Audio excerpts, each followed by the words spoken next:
Hello बच्चों, आपके अपने हिंदी साहित्य संसार चैनल में स्वागत है। आज मैंने आपके लिए क्लास 10th में निर्धारित स्पर्श पाठ्य पुस्तक भाग 2 में 3rd चैप्टर बिहारी के दोहों पर तैयार किया है। ये दोहे बिहारी के प्रसिद्ध ग्रंथ बिहारी सतसई में से लिए गए हैं। बिहारी के दोहे में प्रेम और भक्ति प्रमुख हैं। बिहारी के दोहे इन दो भावों पर केंद्रित हैं।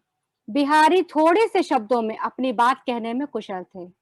छोटे से छोटे दोहों में उन्होंने बहुत ही अर्थपूर्ण भाव भरे हैं। गागर में सागर भर दिया है बिहारी ने, इसीलिए कहा जाता है बिहारी ने गागर में सागर भरा है। चैप्टर पढ़ाने से पहले बच्चों आपसे रिक्वेस्ट है कि यदि आपने अभी तक मेरा चैनल नहीं सब्सक्राइब किया है तो please please please subscribe my channel, जिससे मेरा हर वीडियो आप तक बहुत ही आसानी से पहुंच सके। इस वीडियो में मैंने शुरू के 4 दोहों को एक्सप्लेन किया है। अगले 4 दोहों को मैं अपने दूसरे वीडियो में तैयार करूंगी। पहले 4 दोहों पर आज अच्छी तरह से हम व्याख्या समझेंगे, फिर हम दूसरे वीडियो में अगले 4 दोहों पर व्याख्या पढ़ाएंगे। तो आइए बच्चों शुरू करते हैं। बिहारी का पहला दोहा है और बहुत ही खूबसूरत, बहुत ही सुंदर दोहा है।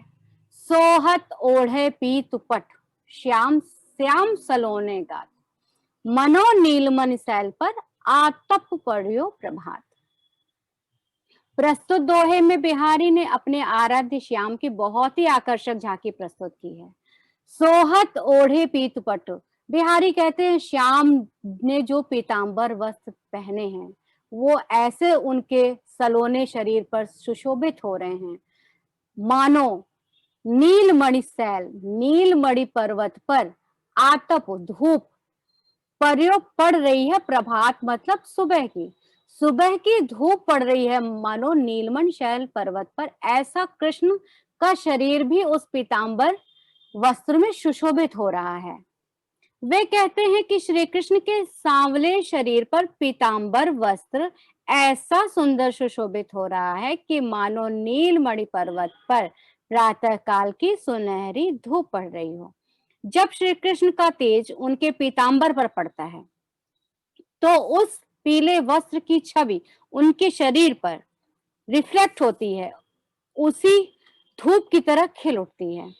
बिहारी ने श्री कृष्ण को नीलमणि और उनके पीले वस्त्रों को प्रातः काल की धूप के रूप में चित्रित किया है। उत्प्रेक्षा अलंकार का बहुत ही खूबसूरत उदाहरण है, बहुत ही खूबसूरत तस्वीर उन्होंने अपने आराध्य की उकेरी है। आइए बच्चों दूसरा दोहा समझते हैं। ग्रीष्म ऋतु का बहुत ही सुंदर उदाहरण है ये दोहा। कहलाने एकत बसत, आहे मयूर मृग बाघ। कहलाने क्या कारण है, क्यों एकत एक साथ बसत रह रहे हैं, आहे यानी कि सर्प, मयूर मोर, मृग हिरण, बाघ शेर। अर्थात क्या कारण है कि सांप मयूर मृग बाघ जो आपस में जन्मों जन्मों से शत्रु के रूप में माने जाते हैं, जो एक दूसरे के शत्रु हैं, एक दूसरे के सामने टिक नहीं सकते, आपस में घनघोर शत्रुता है, वो क्यों एक साथ रह रहे हैं। तो अगले लाइन में स्पष्ट करते हैं बिहारी की जगत तपोवन सो कियो दीरग दाग निदाग। जगत को इस प्रचंड गर्मी ने दीरग दाग निदाग, इस प्रचंड गर्मी ने ग्रीष्म ऋतु की प्रचंड गर्मी ने जगत को तपोवन बना दिया है। प्रस्तुत दोहे में बिहारी ने प्रचंड गर्मी के वातावरण का बहुत ही सुंदर वर्णन किया है। बिहारी कहते हैं कि क्या कारण है कि सांप मोर मृग बाघ ये सभी जंगल में एक जगह निवास कर रहे हैं, साथ साथ रह रहे हैं। आखिर एक दूसरे के शत्रु होते हुए भी ऐसी क्या वजह है कि साथ बैठे हैं। ना तो सांप मयूर से आपस में डर रहे हैं, ना मृग बाघ से डर रहा है, ये अपनी अपनी शत्रुता भूल करके ऐसे बैठे हैं जैसे इनमें कोई बैर ही नहीं है। अगली पंक्ति में उन्होंने स्पष्ट भी कर दिया है कि प्रचंड गर्मी ने, ग्रीष्म ऋतु की भयावह धूप ने सारे जगत को तपोवन बना दिया है। तपोवन अर्थात जहां तपस्वी रहते हैं, तपस्या करते हैं। अर्थात गर्मी इतनी भीषण है कि बेचैन और व्याकुल जानवर भी शत्रुता को दरकिनार करके एक ही जगह पर बैठे राहत की सांस ले रहे हैं। इस प्रचंड धूप ने ही जगत को तपोवन बना दिया है। बहुत ही अतिशयोक्तिपूर्ण गर्मी का उदाहरण है बिहारी का ये, बहुत ही सुंदर उदाहरण है बच्चों। आइए अब थर्ड दोहे को समझते हैं। श्रृंगार रस का बहुत ही खूबसूरत उदाहरण है ये दोहा बिहारी का। बिहारी श्रृंगार रस के कवि हैं, रीतिकाल के प्रतिनिधि कवि माने जाते हैं बिहारी, प्रतिनिधि कवि हैं। बतरस लालच लाल की मुरली धरी लुकाए, सौह करे भौहन हंसे, दैन कहे नट जाए। कृष्ण के से बात करने की लालच में नायिका ने उनकी मुरली को छुपा लिया। बतरस लालच लाल की, लाल यानी श्याम की, श्याम से बात करने की लालच में, बतरस मतलब बात करने की लालच में मुरली धरी लुकाए, मुरली को छुपा लिया। और सौह करे मतलब कसम खाए, पूछने पर जब कृष्ण पूछते हैं तो सौह करे, कसम खाती है, लेकिन अपने भौहों से हंसी हंसी जाहिर हो जाती है।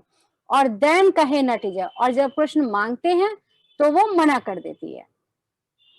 प्रस्तुत दोहे में बिहारी ने कहा है कि श्याम से बात करने की लालसा में, लालच में नायिका ने श्याम की मुरली छुपा ली। जब उन्होंने पूछा तो इनकार कर दिया, लेकिन जब उन्होंने मांगा और वो हंस दी तो कृष्ण समझ जाते हैं कि ये झूठ बोल रही है, मुरली इसी के पास है, पर वो देने से इनकार कर देती है। और वह यही तो चाहती थी कि जब मुरली श्याम को नहीं मिलेगी तो वो अवश्य बात करेंगे, और वही होता है। इस प्रकार कृष्ण से बात करने की इच्छा नायिका की पूरी हो जाती है। श्रृंगार रस पर आधारित बहुत ही सुंदर दोहा है ये बच्चों।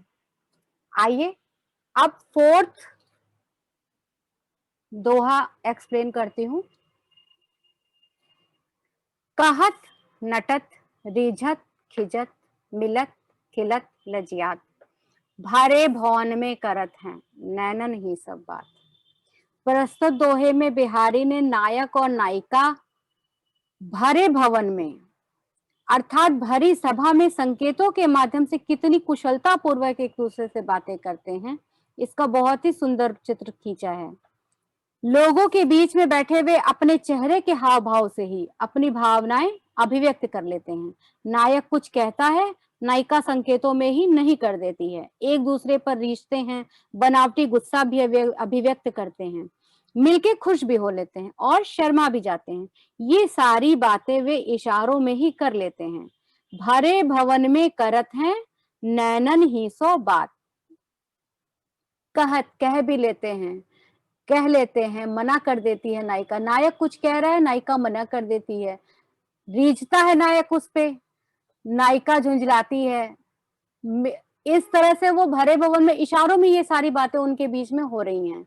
मिल भी लिए, एक दूसरे से प्रसन्न भी हो लिए, शर्मा भी लिए, संकेतों में ही अपने हाव भाव के माध्यम से उन्होंने बड़ी ही कुशलता पूर्वक बातें कर ली और दुनिया को पता भी नहीं चला।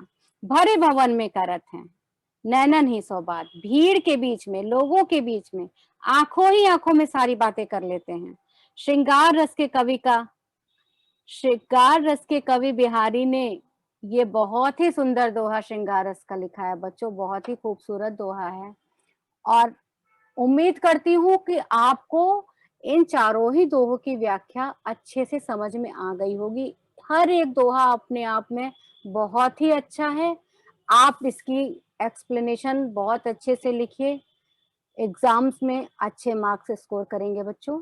और नेक्स्ट वीडियो जब मैं बनाऊंगी तो शेष जो 4 दोहे बचे हैं मैं उनकी व्याख्या भी लाऊंगी ताकि आप अच्छे से समझ सकें। मेरी इस वीडियो को ध्यान से सुनने के लिए आपका बहुत बहुत धन्यवाद।